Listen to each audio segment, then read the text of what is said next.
6:30 ng umaga, pero damang-dama mo na yung init ng panahon. Kaya kung wala naman kayong gagawing importante sa labas, mas magandang manatili lang tayo sa loob ng bahay para iwas heat stroke. Pagdating ko ng office, dire-diretso trabaho na tayo para maya-mayang 7:30 or 7:45 magbe-breakfast naman tayo.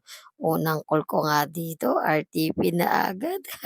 Mukhang hindi maganda yung call natin ngayong araw. 'Wag naman sanang umabot hanggang hapon. Dahil nakaramdam na nga ako ng gutom, kain muna tayo.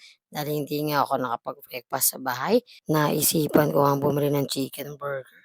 Tapos nagpasobra na nga rin ako ng 2 ketchup. Bumibili lang ako nito every sahod, kaya lang dahil sa nagki-crave ako nung isang araw pa sa chicken burger, hindi ko na nga inantay yung sahod at bumili na nga ako.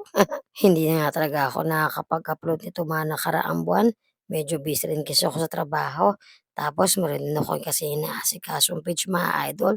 At ito yung page na inaasikaso ko ngayon. Sana dalawin niyo to para mapanood niyo yung mga stories na ginagawa ko.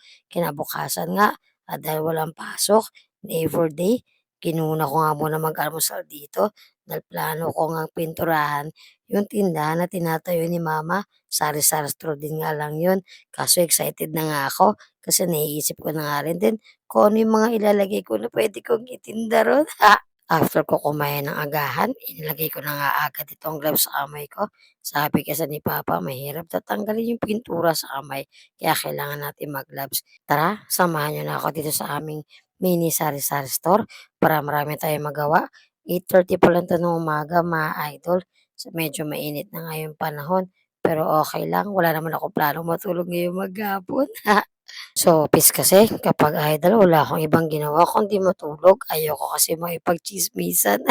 Inuna ko na ngang lagyan ng karton yung baba para hindi na nga ito mamantsahan pa't hindi na rin kami mahirapang maglinis kapag tumulo diyan yung mga pintura na ilalagay namin. Inuna ko nga muna itong walisan mga idol para maalis natin yung mga alikabok bago natin pinturahan.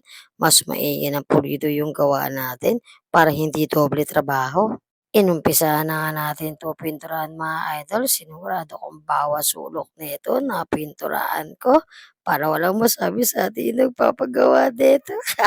Medyo nahirapan ako dito mga idol dahil ang feeling ko yung pinipintura ko parang hindi naman kumakapit kaso yung natuyo siya nakita ko na pagka doble-doble yung pintura ko medyo makapal pala yung napintura ko pero okay lang. At least all goods naman tayo. Dumating ng 11:00, sabi ko kain muna tayo. Masarap kasi ang ulam natin ngayon, inihaw na bangus, tapos meron tayong ditong, talong binagoongan, tapos meron tayong ditong mangga.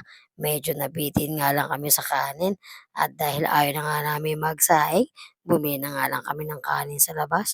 Dati ₱10 lang ang isang kanin, ngayon ₱18 na. Ayun lang, salamat sa pagsama. Balitaan ko kayo pagbukas ng sari-sari store namin. Ako po si Nescael. Ingat po tayong lahat.